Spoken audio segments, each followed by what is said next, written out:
Drahí priatelia, stoicizmus nie je len stará filozofia do vitríny.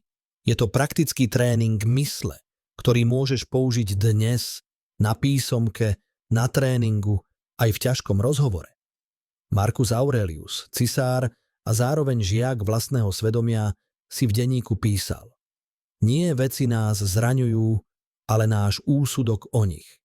Dnes nadviažeme 3 krokmi, ktoré ti pomôžu udržať pokoj v búrke, pripraviť sa na tlak a konať naplno bez krča z výsledku. Kapitola 5. Ovládni svoj postoj. Búrky prídu, aj keď o ne nestojíš. Ale kormidlo, tvoj postoj, držíš ty. Keď sa stane niečo náročné, prvá reakcia je často automatická. Stoik však pridáva vedomú pauzu. Nádych, výdych, pomenovanie faktu, pomenovanie emócie, voľba reakcie. Marek Aurelius si pripomínal, že duša sa zafarbuje farbou svojich myšlienok. Ak si vyberieš jasné videnie vecí, nie dramatizovanie, získavaš priestor, v ktorom sa dá rozumne konať. Skús mini rutinu. 1 nádych. Spomaľ impuls. 2 slová. Vyberám si pokoj, odvahu, trpezlivosť. 3 kroky. Fakt, emócia, reakcia. Tento mikropohyb z chaosu do jasnosti je tréning. Čím častejšie ho spravíš, tým silnejšie je tvoje vnútorné velenie. A odtiaľ prichádza tichá, neokázalá sila. Robiť, čo je správne, aj keď to nie je ľahké. Kapitola 6. Premeditatio malorum. Predpremiéra stresu. Negatívna vizualizácia nie je pesimizmus. Je to ona predbežná odvaha. Predstav si 1-2 realistické prekážky, ktoré môžu prísť. Plán sa zmení, príde kritika, niečo sa pokazí.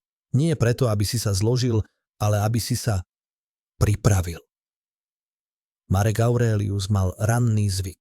Pripomenúť si, že počas dňa stretne ľudí unáhlených, nevďačných či neinformovaných.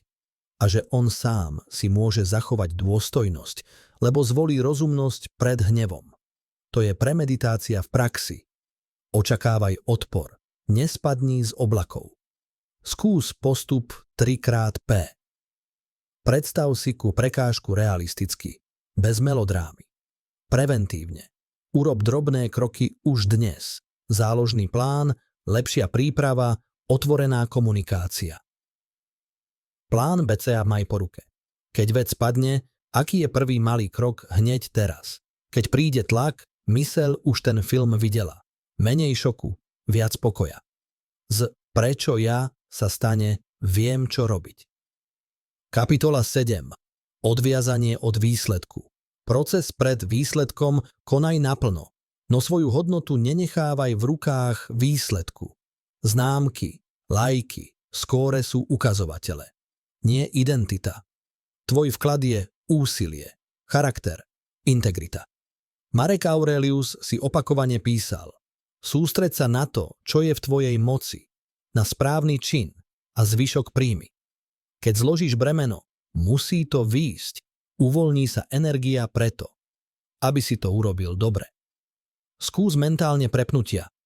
Zo musí to výjsť na urobím to poctivo. Zo keď tako som úspech neúspech na som človek, ktorý sa učí.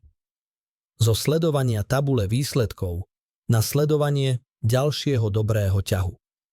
Paradoxne, keď prestaneš zvierať výsledok, prichádzajú lepšie. No aj keď neprídu hneď, zostáva to, čo je najdôležitejšie. Radosť z cesty a pevná chrbtica. Dnes si posilnil 3 stoické svaly. Postoj, prípravu a proces. Ovládni, čo je v tvojej moci. Priprav sa na to, čo nemusíš ovládať. A zvyšok príjmi s pokojom. Takto sa rodí tichá odvaha, ktorá ťa nesie cez skúšky v škole, v športe, vo vzťahoch, aj v tých dňoch, keď to škrípe. Marek Aurelius by to zhrnul jednoducho. Konaj dobre. Mysli jasne. Príjmi, čo príde. Ty si kapitán svojho postoja.